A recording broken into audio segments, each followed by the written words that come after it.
रोहित अपने general manager से बात करने थिएटर लॉबी में पहुंचा।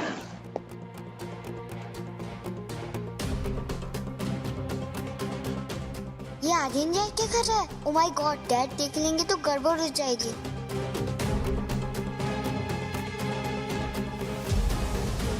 मैं आपको कॉल करता हूँ।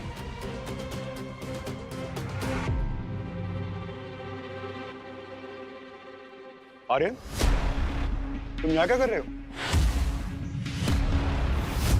मर गए। अब क्या होगा? मैंने तुमसे कहा था ना अंदर बैठे रहने को। ये बाहर क्यों आए? और मास्क कहाँ है तुम्हारा? ग्लव्स भी निकाल दिए। आर्यन, तुम आज सुबह से ना बहुत शैतानियां कर चुके हो। अब बस चलो अंदर। मामा कहाँ रह गई? ओह नो, अब क्या होगा?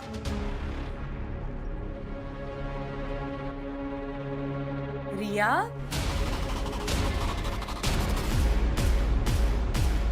यहाँ क्या कर रही हो? और ये मास्क और ग्लव्स कहाँ से आ गए? पहले तो नहीं थे।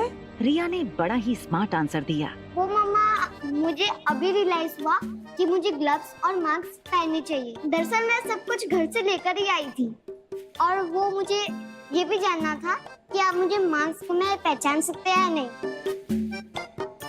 अच्छा, कल शाम से देख रही हूँ बहुत समझदार हो गई हो। कीप इट अप, चलो। ये कहते हुए अनिका रिया का हाथ पकड़कर उसे थिएटर हॉल में ले गई। फिल्म शुरू हो चुकी थी। हॉल में अंधेरा था, जिसकी वजह से अनिका को अपनी सीट ढूंढने में तकलीफ हो रही थी। मम्मा, नंबर क्या देखने की जरूरत है? बीच में तो सारा हॉल खाली है।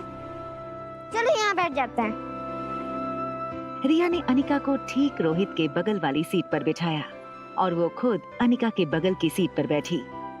फिल्म देखने में ना ही रोहित को इंटरेस्ट था, ना ही अनिका को, और ना ही दोनों बच्चों को।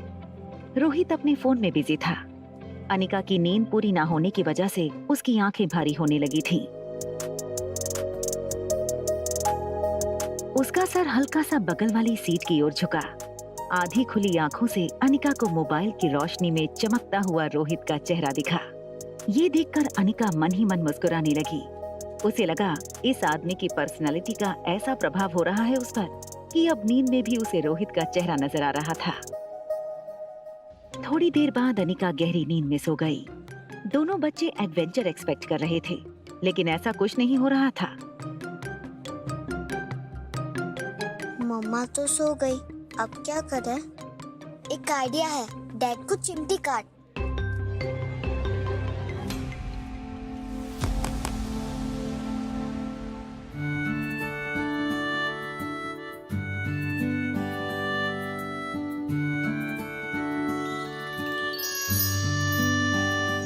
तेरी आँखों का गुस्सा भी कातिल है, मैंने दे दिया तुझको मेरा दिल है। ओ मेरे रांझना, कैसा जादू किया दिल मेरा तूने, ओ कैसे लिया। ओ आप यहाँ? रांझना, कैसा जादू किया। मैंने आपको वार्न किया था ना कि मुझसे और मेरे बेटे से दूर रहिए। क्यों हमारे पीछे पड़ी हैं आप? आपको समझ में नहीं आता है क्या? समझ आपको नहीं आ रहा है मिस्टर मारवा? और आप अपने आप को समझते क्या है? हाँ, माना कि आप हैंडसम हैं, सक्सेसफुल हैं, लड़की आपके आगे पीछे घूमती होगी, लेकिन इसका मतलब ये नहीं है कि मैं आपके पीछे घूम रही हूँ। मैं यहाँ अपनी बेटी के साथ मूवी देखने आई हूँ। रोहित को रिया की शक्ल तो नहीं दिखाई दे रही थी, मगर उसे इतना जरूर दिख रहा था कि अनिका की बगल वाली सीट पर एक बच्चा बैठा है। रोहित अपनी आवाज थोड़ी नीचे करते हुए बोला, क्या आप मुझे बता सकती हैं कि ऐसे कोइंसिडेंसेस हमारे साथ ही क्यों होते हैं? पहले आप मेरे होटल में स्टे करने के लिए आती हैं, उसके बाद बात बात पर बहाने बनाकर मुझसे टकराती रहती हैं,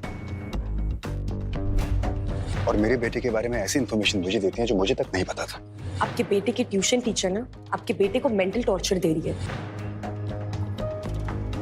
आज मैं यहाँ अपने बेटे के साथ मूवी देखने आता हूँ तो उसी शो में आप मेरे बगल वाली सीट पर आकर बैठ जाती हैं। इसका क्या मतलब निकालूंगी? अनिका रोहित को कोई जवाब नहीं दे पा रही थी, क्योंकि इन सारी चीजों का उसके पास कोई जवाब ही नहीं था। वो खुद ये सोचकर हैरान थी कि ये सब उसके साथ क्यों हो रहा था।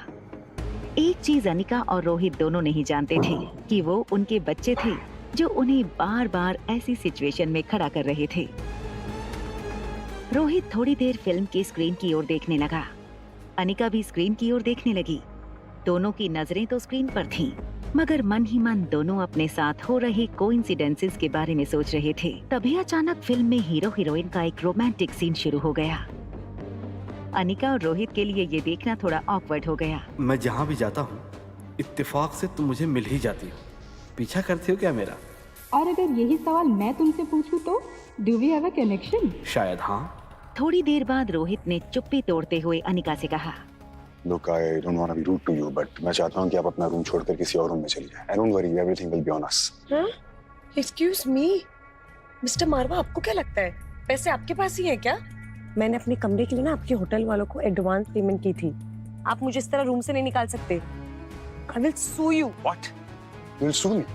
आप समझती क्या अपने आप को? अरे भाई, मियाँ बीवी के झगड़े घर पर ही निपटाया करो। यहाँ आकर हमें क्यों डिस्टर्ब कर रहे हो? I'm sorry sir, आप अपनी फिल्म एंजॉय कीजिए। Sorry. इतनी खूबसूरत जोड़ी है तुम्हारी, फिर झगड़ते क्यों हो? पता नहीं आज की जनरेशन को क्या हो गया है। रोहित ने उस आदमी की मिसअंडरस्टैंडिंग को दूर करना जरूरी नहीं समझा और आर्यन का हाथ पकड़कर वहां से निकला। आर्यन ठीक रोहित के पीछे छुप गया ताकि निकलते वक्त अनिका उसे देख ना सके। जो कुछ भी हुआ उससे अनिका को गुस्सा तो बहुत आ रहा था, मगर कहीं ना कहीं उसे पता था कि रोहित एक अच्छा इंसान था। बस उसे अनिका को लेकर कोई मिसअंडरस्टैंडिंग हुई थी।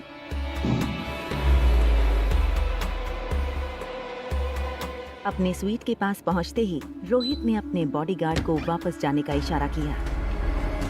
रोहित ने अंदर जाने से पहले मुड़कर स्वीट नंबर 2402 की ओर देखा, फिर कुछ सोचकर अंदर चला गया।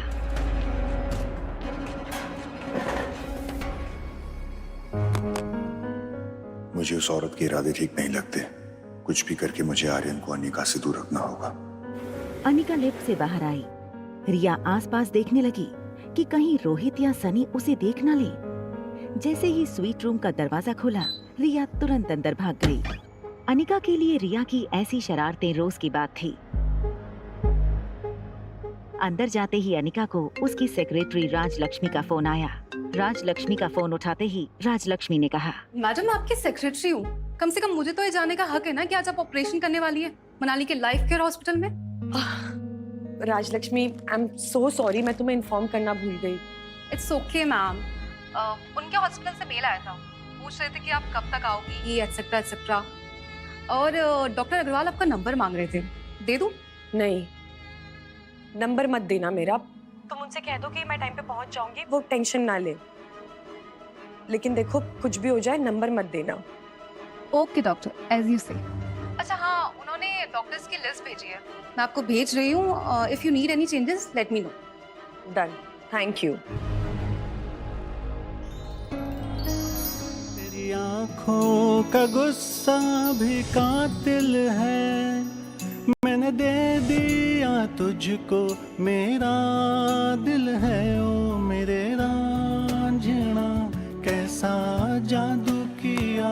मैडम, अगर आपकी गहरी सोच को डिस्टर्ब ना कर रही हूँ तो 2 मिनट बात कर सकती हूँ? Of course. Go ahead. देखो, मैं जानती हूँ, और ग्रोन अप गर्ल, तुम अपना ध्यान भी खुद रख लेती हो। मम्मा बाहर जाना चाहती है ना? It's okay. You can go. अगर भूख लगेगी तो रूम सर्विस से मंगा लूंगी, प्यास लगेगी तो खुद पी लूंगी। इतनी बड़ी हो गई हूँ तो आप मेरी बिना चिंता किए जा सकते हैं। अनिका रिया की समझदारी देखकर बहुत प्राउड फील करती थी। उसने रिया से कहा, आज मम्मी ना अपनी बुआ का ऑपरेशन करने जा रही है। Wish me luck and please pray for aunty. Mama, aunty को ना कुछ नहीं होने वाला। You know why? क्योंकि उनकी ट्रीटमेंट वर्ल्ड की बेस्ट डॉक्टर करने वाली है, and that is my mama.